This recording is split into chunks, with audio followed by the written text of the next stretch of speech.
Hello नमस्कार दोस्तों, स्वागत है आपका अपने यूट्यूब चैनल विजय की ओर पर। जैसा कि आप यूपी पुलिस की तैयारी में ज़ोरों से लगे पड़े होंगे और इसी तरह से इसमें 4 सब्जेक्ट आने हैं, मैथ, रीजनिंग, जीएस और हिंदी। इसमें सबसे ज़्यादा जो वेटेज है वो रीजनिंग का है, लगभग 55-56 क्वेश्चन रीजनिंग से आने हैं। और दूसरे नंबर पे जो सबसे ज़्यादा वेटेज है वो हिंदी का है।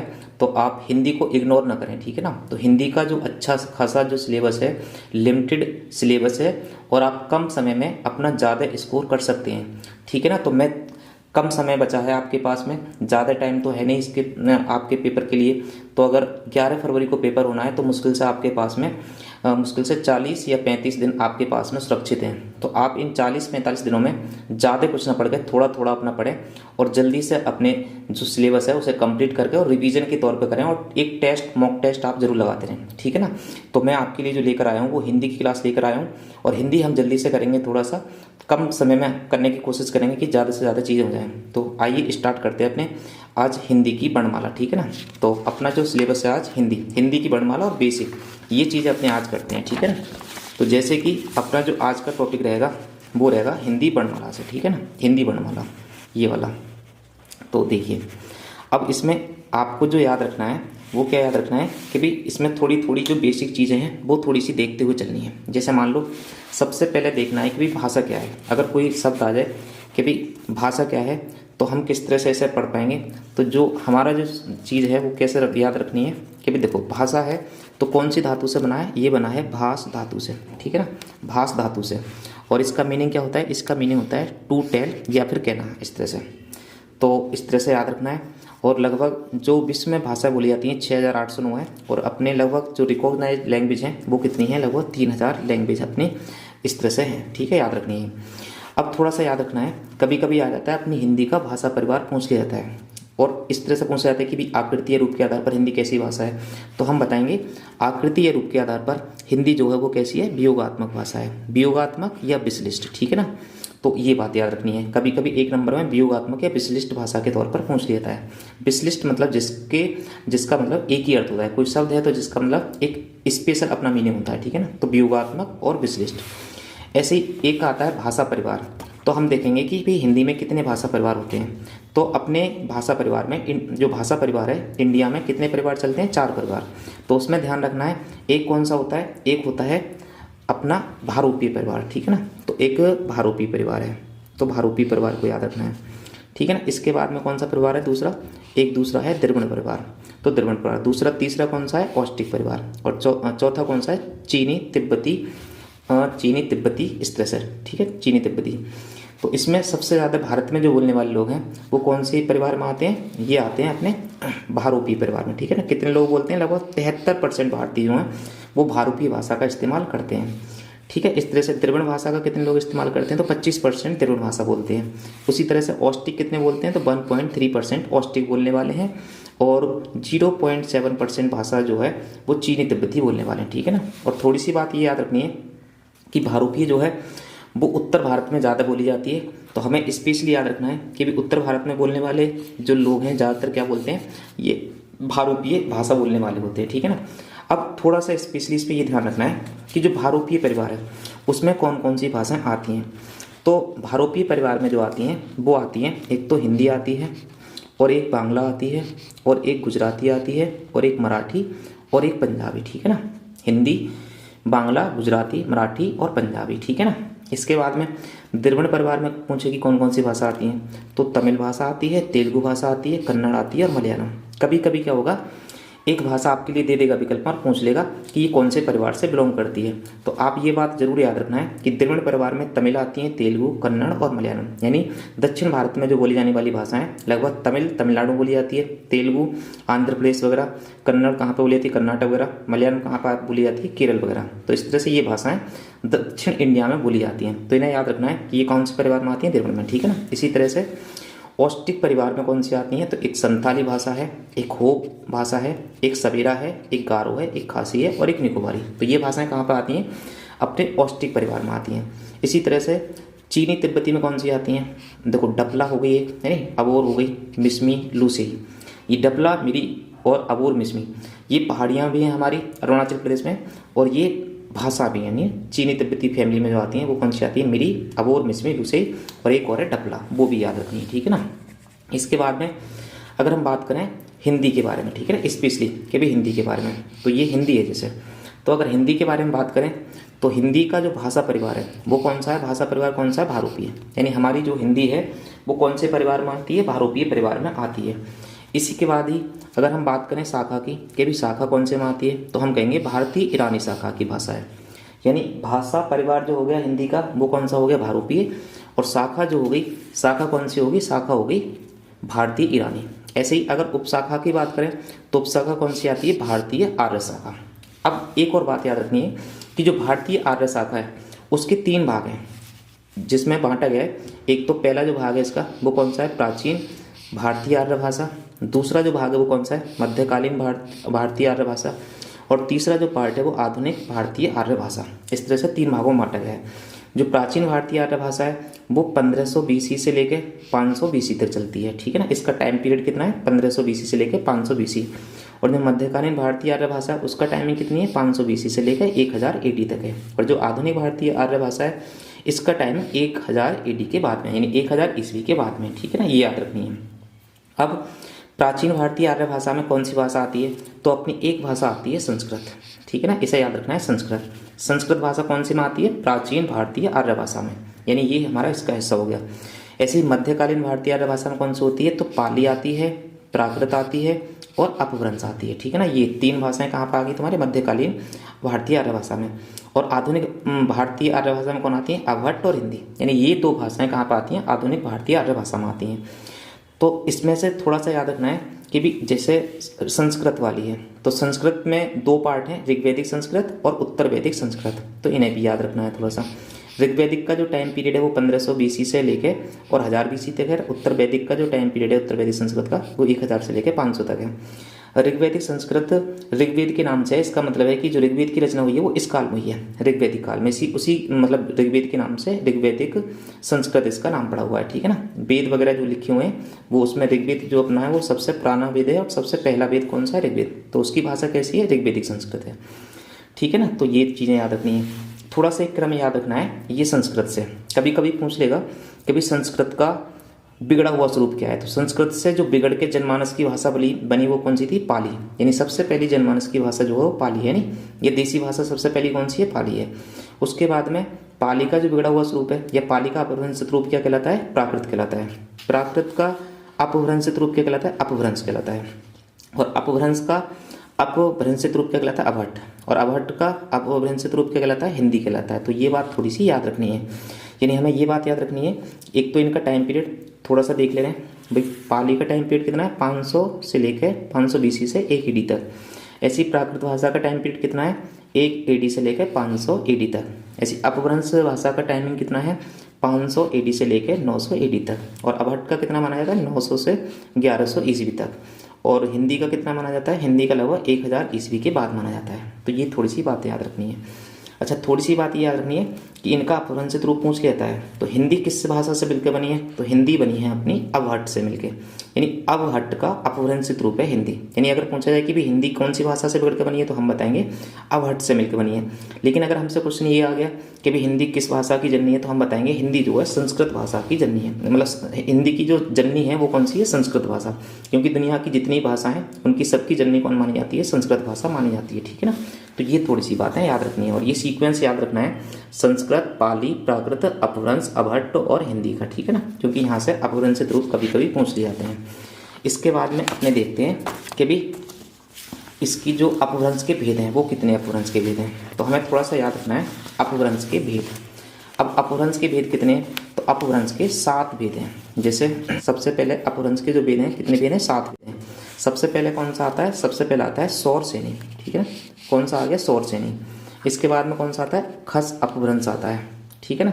इसके बाद में कौन सा आता है, पैसाची अपभ्रंश आता है। इसके बाद में ब्राह्मण अपभ्रंश आता है। फिर 5वें नंबर पर कौन सी आती है, महाराष्ट्रीय अपभ्रंश, अर्धमागधी अपभ्रंश। फिर कौन सी आती है, मागधी अपभ्रंश आती है। तो इस तरह से हमारे पास में कितने अपभ्रंश के भेद हो गए, 7 अपभ्रंश के भेद हो गए। अभी इन्हीं अपभ्रंशों से कितनी उपभाषाएं बनती हैं, तो हिंदी की अपनी कितनी उपभाषाएं निकल कर आती हैं, 5 उपभाषाएं निकल कर आई हैं। वो 5 उपभाषाएं हमें याद रखनी है। शौरसेनी से जैसे बहुत सारी भाषाएं, पश्चिमी हिंदी इससे बनी है, ठीक है ना, पश्चिमी हिंदी और गुजराती, राजस्थानी। लेकिन अगर हम 5 उपभाषाओं में शामिल करें तो कौन कौन सी आती है? एक तो पश्चिमी हिंदी आती है और एक राजस्थानी हिंदी आती है, ठीक है ना। इसका ही शौरसेनी का हिस्सा गुजराती भी, ये भी ध्यान रखना है। यानी शौरसेनी से पश्चिमी हिंदी निकली है, गुजराती निकली है और राजस्थानी हिंदी निकली है, ठीक है ना। ऐसे ही खस अपभ्रंश की बात करें तो खस अपभ्रंश से कौन सी उपभाषा बनती है? पहाड़ी हिंदी बनती है, तो ये हमारी एक उपभाषा भी है। ऐसे ही अगर पैसाची अपभ्रंश की बात करें तो इससे पंजाबी और लहंदा नाम की उपभाषाएं बनती हैं। ऐसे महाराष्ट्र प्राचीन अपभ्रंश से बात करें तो सिंधी निकलती है, इस तरह से याद रखना है। अगर दूसरी बात करें कि मागधी से कौन सी बनती है, तो इससे बांग्ला, असमिया, उड़िया और बिहारी हिंदी, तो ये इस तरह से बनती हैं। लेकिन इसमें उपभाषाएं कितनी है? तो एक तो हमारी कौन सी होगी? पश्चिमी हिंदी हो गई, जो किससे बनी है? शौरसेनी भाषा से बनी है। राजस्थानी हिंदी जो बनी है वो किससे बनी है? शौरसेनी से बनी है। पहाड़ी हिंदी किससे निकल गई? अपनी खस अपभ्रंश से निकल गई। इसी तरह से दोस्तों हम देखेंगे कि भी जो हमारी पूर्वी हिंदी है ये कौन से अपभ्रंश से निकल कर आती है? तो ये अर्ध मागधी से निकल कर आती है, ठीक है ना, अर्ध मागधी से। इसी तरह से अगर हम बात करें कि मागधी से कौन सी निकल कर आती है, तो मागधी से हमारी कौन सी आती है? बिहारी हिंदी आती है। तो ये हमारी कितनी उपभाषा होगी? 5, ठीक है ना। 1 2 3 4 5, इस तरह से ये याद रखनी है, ठीक है ना। पश्चिमी हिंदी, राजस्थानी हिंदी, पहाड़ी हिंदी और पूर्वी हिंदी, ठीक है ना। और एक कौन सी होगी? बिहारी हिंदी होगी, इस तरह से। अब इन 5 उपभाषाओं से हमारी हिंदी में जो बोले जाने वाली बोलियां हैं वो कितनी हैं? 18 बोलियां हैं, ठीक है ना। ये थोड़ी सी याद रखनी है। कितनी बोलियां हैं? 18 बोलियां। अब इन 18 बोलियों में, ठीक है, 18 बोलियों में सबसे पहले देख ले रहे हैं कि पश्चिमी हिंदी से कितनी बोलियां बनी हैं। तो पश्चिमी हिंदी से कितनी बोलियां बनी हैं? पश्चिमी हिंदी से बनती हैं अपनी 5 बोलियां। 5 बोलियों में कौन है? एक तो सबसे पहले बांगरू है जिसे हरियाणी बोलते हैं, फिर कौन सी है? बुंदेली है, फिर कौन सी है? ब्रजभाषा है, फिर कौन सी है? कन्नौजी है, और फिर कौन सी आती है? खड़ी बोली आती है, ठीक है ना। खड़ी बोली को कौर भी बोलते हैं, ये भी बात याद रखनी है। इसके बाद में अगर राजस्थानी हिंदी से बात करें तो इसमें राजस्थानी हिंदी में मारवाड़ी आती है, मेवाती आती है, मालवी आती है, जयपुरी आती है, ठीक है ना। तो ये राजस्थानी में कितनी होगी? मारवाड़ी, मेवाती, मालवी, जयपुरी। तो ये 4 बोलियाँ राजस्थानी हिंदी से निकलती हैं। अगर पहाड़ी हिंदी जो उपभाषा है इससे कितनी अपनी बोली बनती है? कुमायूनी बनती है, गढ़वाली बनती है और नेपाली बनती है, ये बात याद रखनी है।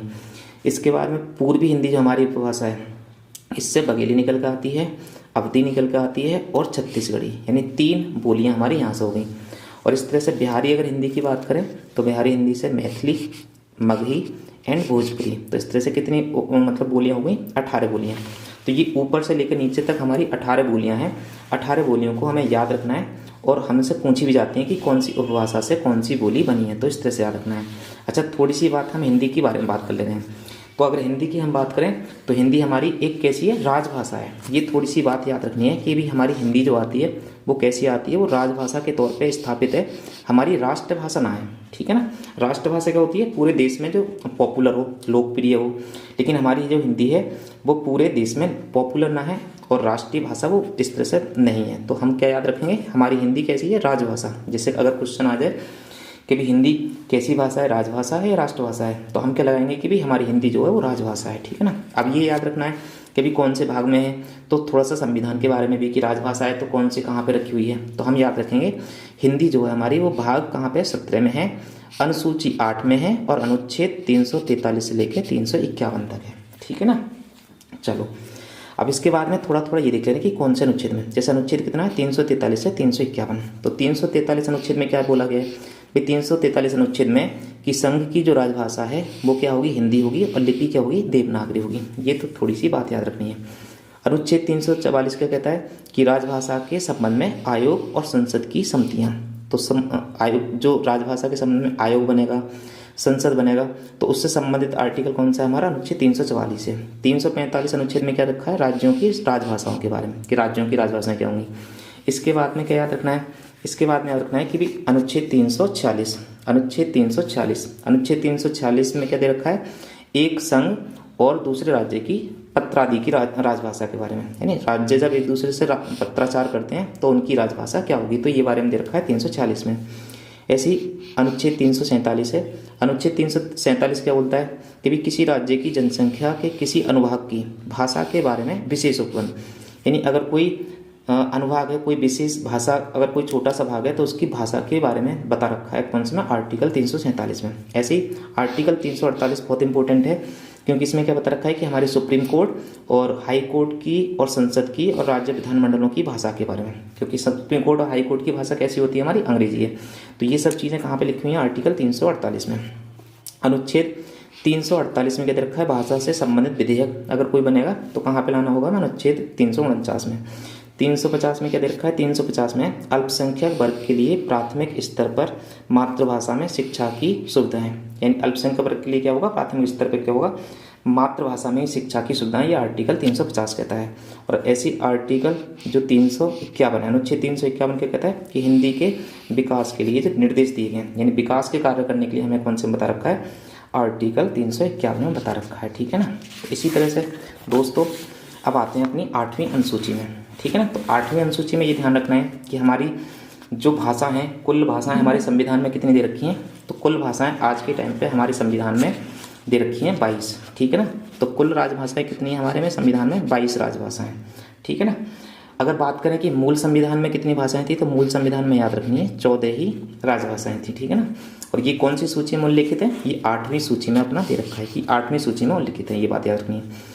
अब मूल संविधान में तो 14 भाषाएं थी, लेकिन आज की इतनी हो गई हैं, 22 हो गई हैं। तो इसका मतलब कुछ भाषाएं बढ़ाई गई हैं। जब कोई भाषा नहीं पड़ती है, अपने संविधान में राजभाषा में चुनी जाती है, तो उसका मतलब है कि संशोधन करना पड़ता है। तो उसके लिए कौन कौन से संशोधन कब हुए हैं, तो वो भी इम्पोर्टेंट है हमारे लिए, ठीक है ना। जैसे हमारे लिए सबसे पहले जो 14 भाषाएं थी, 15वीं भाषा के तौर पे जुड़ी थी, वो कौन सी जुड़ी थी, सिंधी भाषा जुड़ी थी। तो ये बात याद रखनी है। और ये कौन से संविधान संशोधन से जुड़ी थी, तो 21वां संविधान संशोधन हमने किया था और 1967 में हुआ था। ये भी ध्यान रखना है कि सिंधी भाषा कब जोड़ी गई है, 21वां संविधान संशोधन 1967 में सिंधी अकेली, ठीक है। ये तो 15वीं राजभाषा बनी थी। ऐसे ही फिर एक और संविधान संशोधन किया गया 71वां, ठीक है ना। 71वां संविधान संशोधन कब हुआ है, 1992 में। और इसके तहत कौन सी भाषा जोड़ी गई थी, तो इसे याद रखते हैं कौम नेपाली करके या फिर नमक करके बच्चे। तो नमक करके याद रखते हैं जो स्टूडेंट, तो ना से क्या बन जाएगा, नेपाली बन जाएगा, माँ से क्या बन जाएगा, मणिपुरी, और का से क्या बन जाएगा, कोंकणी। या फिर कैसे याद रख सकते हो, कुछ स्टूडेंट कौम नेपाली करके याद रखते हैं, तो कौ से हो जाएगा कोंकणी, माँ से हो जाएगा मणिपुरी और ने से नेपाली। तो आप कैसे याद रख लो, जैसे आपके लिए सुविधा हो। इसके बाद में 4 भाषाएं और जोड़ी गई हैं बाद में। 92वां संविधान संशोधन हुआ है और ये कब हुआ है, 2003 में, ठीक है ना। इसके साथ में कौन सी याद रखी हैं, जोड़ी गई हैं, तो इसमें जोड़ी गई हैं बोडो, डोगरी, मैथिली और संताली। इन्हें बच्चे किस तरह से याद रखते हैं, बोर्ड मास के रूल से, है नहीं। बो से बोर्ड मास, डा से डोगरी, माँ से मैथिली और सा से संताली। तो इस तरह से ये भी इंपॉर्टेंट है कि कौन सी भाषा कब जोड़ी गई है। आप एक क्वेश्चन या तो जीएस में या हिंदी में कहीं से कहीं तक आ सकता है, तो आप इन्हें भी बहुत इंपॉर्टेंट तरीके से नोट करके और ध्यान से पढ़ के जाना है, ठीक है ना। इसके बाद में अगर भाषा की बात करें तो भाषा क्या है, भाषा जो शब्द है वो भास धातु से बना है। इसका मतलब क्या होता है, कहना, ठीक है ना, टू टेल। और भास का जो शाब्दिक अर्थ होता है वो क्या होता है, प्रकट करना किसी भी चीज़ को। जैसे मैंने ये डायग्राम बना रखा है कि भी अगर ये कोई बंदा है नहीं, ये कोई बंदा है और इस बंदे से बात करना चाह रहा है नहीं, तो अगर ये इस बंदे से बात करना चाहेगा तो क्या होगा, अपनी बात कैसे कहेगा, तो भाषा के माध्यम से कहेगा। तो भाषा क्या होगी, विचारों को और भावों को ये अपने वेग संवेग का आदान प्रदान करना ही क्या कहलाता है, भाषा कहलाता है, ठीक है ना। अपने विचारों को ये बंदा इससे कैसे बताएगा, भाषा के द्वारा। यानी अगर हम अपनी फीलिंग दूसरे को बता पाते हैं तो वो हमारा मीडियम क्या होता है, भाषा होता है। तो इस तरह से भाषा की परिभाषा कौन सी कि विचारों और भावों को आदान प्रदान करने का कहलाता है भाषा। यानी एक तरह से माध्यम हो गया, विचारों भावों को व्यक्त करने का माध्यम क्या हो गया, भाषा हो गई, ठीक है ना। थोड़ी सी याद रखनी है कि भी अलग से कोई क्वेश्चन अगर आ जाता है सिलेबस से हटके या कोई इस तरह से, तो कभी कभी ऐसे उटपटी सवाल पूछ लिए जाते हैं। जैसे पूछ लेगा कि भाषा की विशेषता क्या है, तो भाषा की हमारी कई सारी विशेषताएं परिवर्तनशील वाली, कि जो कोई भी भाषा होती है तो वो कैसी होती है, परिवर्तनशील होती है। भाषा हमेशा टाइम टाइम पर बदलती रहती है। जैसा कि हमने देखा कि सबसे पहले हमारी जो राजभाषा, हमारी जो भाषा चलती थी वो कौन सी थी, संस्कृत। संस्कृत सतभाषाओं की जननी है नहीं, संस्कृत से कौन सी बनी है, पाली, और पाली से फिर कौन सी बनी है, प्राकृत, प्राकृत से कौन सी बनी है, अपभ्रंश, अपभ्रंश से कौन सी बनी है, अवहट, और अवहट से फिर कौन सी बनी है, हमारी हिंदी। तो ऐसे इसका मतलब है कि जो हमारी भाषा है वो परिवर्तन होती है, परिवर्तनशील है। तो एक ये क्या होगी, विशेषता होगी हमारी भाषा की, ठीक है ना। इसके बाद में याद रखना है कि भी हमारी जो भाषा है ना, जन्मजात तो होती ना है कि भी हम जन्म लिया और एकदम ही हम भाषा सीख गए। इसका मतलब भाषा कैसी होती है, कमाई जाती है, अर्जित तत्व, एक तरह से याद रखना है। समाज का क्या है, एक अर्जित तत्व, ऐसे याद रखना है। दूसरी खास बात क्या है इसकी, तीसरी, भाषा जन्मजात इकाई नहीं है। यानी ऐसा नहीं है कि जन्म लिया किसी ने और भाषा आ गई, ठीक है ना, तो ये जन्मजात इकाई का भाग नहीं है। और क्या याद रखना है भाई, एक सामाजिक प्रक्रिया है। अगर हम समाज में रहेंगे तो एक दूसरे से भाषा आदान प्रदान होती है, विचारों का आदान प्रदान होता है, तो हमारी क्या बन जाती है, भाषा बन जाती है। ऐसे ही भाषा कठिन से सरलता की तरफ बढ़ती है, और ये पेपर में आया हुआ है, ठीक है ना, ये विशेषता पूछी गई है।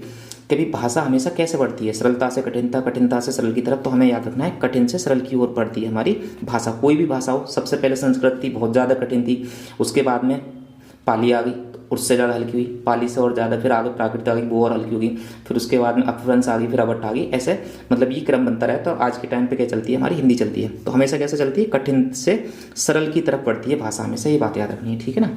इसके बाद में अगर बात में करें कि भाषा मानव रूप धारण कर लेती है बाद में एक तरह से, जब भाषा बन जाती है तो, ठीक है ना, ये बात याद रखनी है।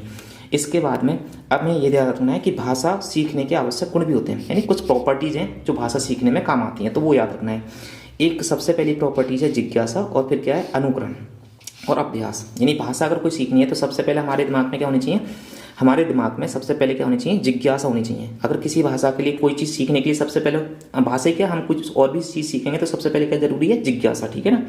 इसके बाद में क्या चीज़ जरूरी है, अनुकरण करना। उसका अनुकरण नहीं करेंगे तो भी भाषा हमें नहीं आ पाएगी, ठीक है ना। और उसके बाद में क्या है, फिर आप अभ्यास पे अभ्यास करे जाओ, जितना ज़्यादा आप अभ्यास कर लोगे उतनी ज़्यादा भाषा सीख जाओगे, ठीक है ना। चलो, तो इसके बाद में क्या करते हैं भाई, भाषा सीखने के कुछ आधार भी हैं नहीं। तो सबसे पहले क्या होता है, सुनता। यानी अगर कोई भाषा सुनेगा तभी तो भाषा सीखेगा, जब सुनेगा ही ना तो फिर सीखेगा कहाँ से। तो सबसे पहले भाषा सीखने के आधार है, सबसे पहला आधार है सुनना, यानी उसके कानों में गूंजना चाहिए। इसके बाद में दूसरी प्रॉपर्टीज क्या है, दूसरी प्रॉपर्टीज है बोलना, ठीक है। फिर तीसरी क्या है, पढ़ना, यानी बोलना, पढ़ना, फिर क्या है बाद में लिखना। तो ये क्या है, भाषा सीखने के आधार है। कभी कभी इन्हें ऑर्डर में लगाने के लिए पूछ लेता है, तो सबसे पहले कौन सी प्रक्रिया होती है, सुनना, फिर बोलना, फिर पढ़ना, फिर लिखना। तो ये एक ऑर्डर है, इसे भी आप याद रख लेना है, ठीक है ना। चलो, तो इस तरह से अपना ये वाला हो गया थोड़ा सा बेसिक। और अब मैं थोड़े से वन लाइनर क्वेश्चन लेकर आया हूँ, ये थोड़े से याद रखने हैं, इंपॉर्टेंट क्वेश्चन है जो परीक्षा में आते रहते हैं, और इन्हें आप जरूर थोड़ा सा देख के जाना है, ठीक है ना। जिससे सबसे पहले क्या याद रखना है, सबसे पहले याद रखना है अपने लिए कि भाई अपभ्रंश को डाढ़ा भाषा किसने कहा है, ठीक है ना। तो अपभ्रंश को डाढ़ा भाषा किसने कहा है, तो अपभ्रंश को डाढ़ा भाषा कहा है किशोरी दास ने, ठीक है ना। तो सबसे पहले ये वाली बात याद रखनी है कि अपभ्रंश को डाढ़ा भाषा किसने कहा है, ये किशोरी दास ने, ठीक है ना। इसके बाद में दूसरा क्वेश्चन क्या है, मैथिली का नामकरण करता कौन है। तो मैथिली भाषा, जो मैथिली बोली है, मैथिली भाषा, उसका नामकरण करता कौन है, कॉलबुक है, ठीक है ना। ये बात हमें याद रखनी है, ठीक है ना। मैथिली का नामकरण करता कौन हो जाएगा, कॉलबुक। इसी वजह से ऐसे याद रखना है कि भी संविधान में स्थान पाने वाली एकमात्र बोली कौन सी है, ठीक है ना। संविधान में स्थान पाने वाली एकमात्र बोली कौन सी है, तो संविधान में स्थान पाने वाली एकमात्र बोली कौन सी है, मैथिली है, ठीक है। ये बात याद रखनी है। जब हमने संविधान संशोधन में भाषा देखी है कि 8 भाषाएं बाद में जुड़ी है, तो एक मैथिली भाषा भी उसमें जुड़ने वाली एक होती है बाद में, ठीक है ना। इसके बाद में क्या याद रखना है, हिंदी किस उपभाषा से जन्मी है। तो ये चीज़ हमने याद रख ली है कि भाई हिंदी किस उपभाषा से जन्मी है, तो हिंदी उपभाषा है पश्चिमी हिंदी, ठीक है ना। पश्चिमी हिंदी का रूपांतरण है अपना हिंदी। इसके बाद में खड़ी बोली के खड़ी शब्द का अर्थ क्या होता है। अगर ये आ जाए कि खड़ी बोली में खड़ी शब्द का क्या अर्थ होता है, तो हमें बताना है कि इसका मतलब क्या होता है, खड़ी शब्द से बना है, और खड़ी का मतलब क्या होता है, श्रेष्ठ। कहते हैं ना कि वो कितना खरा है, तो इस तरह से, तो वो अपनी बातों को खरा है, तो खड़े का मतलब क्या होता है, श्रेष्ठ होता है, इस तरह से, ठीक है ना। ये बात याद रखनी है। अब इसके बाद में क्या याद रखना है हमें, हिंदी में अवधी भाषा का पहला महाकाव्य कौन सा है। तो हिंदी में अवधी भाषा का जो पहला महाकाव्य है वो कौन सा है, वो पद्मावत है, ठीक है ना। पद्मावत के बारे में आप जानते होंगे, ठीक है ना। पद्मावत के राइटर कौन है, तो वो हैं तुम्हारे मलिक मोहम्मद जैसी, ठीक है ना, जो किसके समकालीन है, शेरशाह सूरी के, ठीक है ना। मलिक मोहम्मद जैसी किसके समकालीन है, मोहम्मद शेरशाह सूरी के, ठीक है ना, जिसका बचपन का नाम फरीद था, जिसने जीटी रोड बनाया था, ठीक है ना। ये बात याद रखनी है। इसके बाद में किस भाषा को अंतर्वेदी कहा जाता है, तो अंतर्वेदी जो भाषा है वो किसे कहा जाता है, ब्रज भाषा को कहा जाता है। ब्रज भाषा को क्यों कहा जाता है, क्योंकि अंतर्वेदी का मतलब क्या होता है कि 2 नदियों के बीच का क्षेत्र जो होता है, और उस क्षेत्र में बोली जाने वाली भाषा क्या कहलाती है, ब्रजभाषा। अंतर्वेदी का मतलब यहाँ से 2 नदियाँ, गंगा और यमुना, यानी गंगा और यमुना नदियों के बीच में जो भाषा बोली जाती है उसे क्या बोलते हैं, अंतर्वेदी जगह बोलेंगे 2 नदियों के बीच में, तो और वहाँ पे बोली जाने वाली भाषा क्या कहलाती है, ब्रजभाषा है। तो इस वजह से अंतर्वेदी किसका नाम पड़ गया, ब्रजभाषा का, ठीक है ना। यानी अंतर्वेदी क्या है, 2 नदियों के बीच का क्षेत्र, ठीक है ना। तो ये याद रखनी है थोड़ी सी। इसके बाद में जो 8वां क्वेश्चन है अपना, वो क्या है, अवधि का दूसरा नाम क्या है। तो ये खलटाई या खलटाई करके जो नाम है वो अवधि भाषा का क्या है, दूसरा नाम है। तो ये क्वेश्चन भी इंपॉर्टेंट है, ठीक है ना। इसके बाद में 9वां क्वेश्चन क्या है, खड़ी बोली के आदि कवि कौन है। तो खड़ी बोली के आदि कवि कौन माने जाते हैं, अमीर खुसरो। अमीर खुसरो ही खड़ी बोली के जनक माने जाते हैं, ठीक है ना। इन्हें और बहुत सारी चीज़ों का मतलब आविष्कारक माना जाता है। खड़ी बोली हो गई, तबला हो गया, ठीक है ना, सितार वगैरह, ये सब चीज़ें अमीर खुसरो इसके जनक माने जाते हैं। इसके बाद में अगर ये क्वेश्चन आ जाए कि खड़ी बोली का मुख्य केंद्र कौन सा शहर है, तो खड़ी बोली का जो मुख्य केंद्र माना जाता है ये मेरठ वाला क्षेत्र, ठीक है ना। तो मेरठ क्षेत्र को क्या माना जाता है, मुख्य केंद्र इसका खड़ी बोली का, ठीक है ना। इसके बाद में 11वां क्वेश्चन क्या है हिंदी व खड़ी बोली का प्रथम व्याकरणकर्ता कौन है? बहुत ही इंपॉर्टेंट क्वेश्चन है, ठीक है ना। कौन है? जेसुआ केटलर, ठीक है। तो जेसुआ केटलर कौन है? हिंदी व खड़ी बोली के प्रथम व्याकरणकर्ता। तो एक बात ये याद रखनी है, बहुत ही इंपॉर्टेंट क्वेश्चन है, आपको जरूर याद करके जाना है। किस भाषा में? सा दंते, ये वाला जो सा है जिसे क्या बोलते हैं हम? दंते। तो हमारे 3 प्रकार के सा होते हैं। जो संयम वाला सा होता है उसे क्या बोलते हैं? तालु सा। और जो षटकोण वाला सा होता है उसे क्या बोलते हैं? मूर्धन्य सा। और ये सा जो होता है दंते सा बोलते हैं, सपेरा वाला, ठीक है ना। तो ये इसको मान्यता प्राप्त है, केवल इसको ही मान्यता प्राप्त है, यानी और जो संयम वाला सा है और जो मूर्धन्य सा और जो तालु सा है उसको मान्यता प्राप्त नहीं है, केवल इसको ही मान्यता प्राप्त है। तो कौन सी भाषा है? वो भाषा है हमारी अपभ्रंश भाषा, ठीक है ना। तो इसे याद रखना है। इसके बाद में 13वां क्वेश्चन क्या है? संस्कृत भाषा कैसी है? तो संस्कृत भाषा कैसी है? संयोगात्मक भाषा है। ये थोड़ा सा याद रखना है। नहीं, संस्कृत भाषा कैसी है? संयोगात्मक। इसी तरह से हिंदी भाषा कैसी है? तो हिंदी भाषा है वियोगात्मक, ठीक है ना। तो इस तरह से ये कुछ इंपॉर्टेंट क्वेश्चन है जो आपको याद करने हैं, ठीक है ना। और इन्हें क्वेश्चनों को आप लगा के इस तरह से जा सकते हैं, ठीक है ना। तो इस वजह से टाइम हमारे पास में कम बचा है और तैयारी ज़्यादा करनी है। तो ये क्या है? एक शॉर्ट रिवीजन है मेरी तरफ से जो आप जल्दी जल्दी कर सकते हैं, ठीक है ना। और आप अपने कमेंट में ज़रूर बताएं कि ये क्वेश्चंस जो मैं लेकर आया हूँ, जो सीरीज, जो छोटी छोटी सीरीज में लेकर आऊँगा इस तरह से, तो ये सीरीज आपको किस तरह से लग रही है आप अपने कमेंट में ज़रूर लिख सकते हैं, ठीक है ना दोस्तों। धन्यवाद।